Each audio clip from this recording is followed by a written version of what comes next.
एक लेडी थी जिसके पास कोई ज्यादा पैसे नहीं थे, हस्बैंड की डेथ हो गई थी, पेंशन के पैसों से जीवन बिता रही थी। तब एक घटना घटी। उसके घर के बाहर एक लड़का आया, दरवाजा खटखटाया। वो देखती है, वो 14-15 साल का एक लड़का जो सेल्समैन था और अपनी प्रोडक्ट्स बेचने के लिए आया था। ये लेडी के पास उतने पैसे नहीं थे, तो उसने कह दिया कि देख बेटा, मेरे पास इतने पैसे नहीं है, मैं तुझे गलत उम्मीद नहीं दूंगी, मैं तेरी चीज वस्तुएं खरीद नहीं पाऊंगी, पर 2 मिनट तू मेरे घर में आ। वो घर में बिठाती है और किचन में जाती है और दूध का एक ग्लास लेके आती है और कहती कि बेटा, मुझे लगता है कि तू बहुत भूखा है, बहुत प्यासा है, मैं तेरी और कोई मदद नहीं कर सकती, बट एक ये दूध का ग्लास तुझे दे सकती हूँ जिससे तेरी भूख और प्यास दोनों मिट जाएगी। बच्चा दूध का ग्लास पीता है, थैंक यू कह के चला जाता है। इस घटना को और 15 साल बीतते हैं। अब तो ये लेडी बहुत बुजुर्ग हो चुकी है और एक दिन उनको हार्ट अटैक आता है।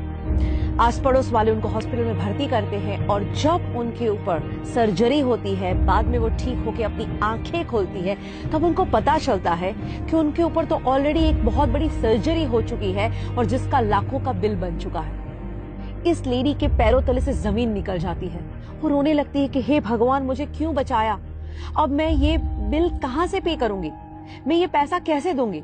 और 2-3 दिन वहां पे वो इतनी उदासी के साथ बिताती है, वो सोचती है मैं किसकी मदद मांगू। आखिर में उसका डिस्चार्ज का डे आता है। अभी भी उसको कुछ नहीं सूझ रहा, बिकॉज उसके कुछ ज्यादा रिलेटिव्स नहीं थे, ऐसे कोई लोग नहीं थे जो उसकी मदद कर पाए। वो भारी भारी कदमों से चलते हुए रिसेप्शन के काउंटर पे पहुंचती है, सोचती है मैं उनसे क्या बात करूंगी। वो कहती है मेरा बिल दिखाइए। वो बिल देते हैं एंड अप्रोक्सीमेटली 5 लाख रुपए का उसका बिल आया है। वो बिल देखती है, पर उनको ताज्जुब होता है क्योंकि उस बिल के नीचे लिखा था ऑलरेडी पेड एंड उसके नीचे लिखा था thank you for the glass of milk. यानी वो लड़का जिसको उन्होंने एक दूध का ग्लास दिया, दोस्तों आज वो बड़ा होके एक डॉक्टर बन चुका है और उसी की हॉस्पिटल में ये लेडी आती है और वो देखता है कि ओ माय गॉड, ये तो वही लेडी जब मैं कुछ नहीं था और उन्होंने मुझे दूध का ग्लास दिया था।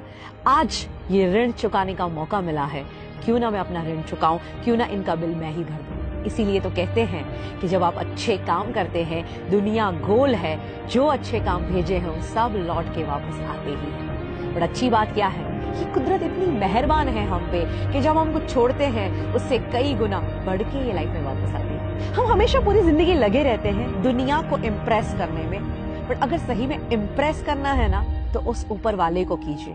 आपका इंटेंशन कितना भी सही क्यों ना हो, ये दुनिया सिर्फ आपका प्रेजेंटेशन देखती है एंड आपका ये प्रेजेंटेशन कितना भी अच्छा क्यों ना हो, ये ऊपर वाला तो सिर्फ आपका इंटेंशन ही देखता है। तो ये सद्भावना की शुरुआत आज से ही की जाए। मैं तो कहती हूँ दुनिया में खुशियां फैलाई जाए, क्योंकि अगर आप औरों के जीवन में खुशियां फैलाना भी शुरू करोगे तो वही खुशियां मल्टीप्लाई होकर आपके जीवन में वापस आएगी।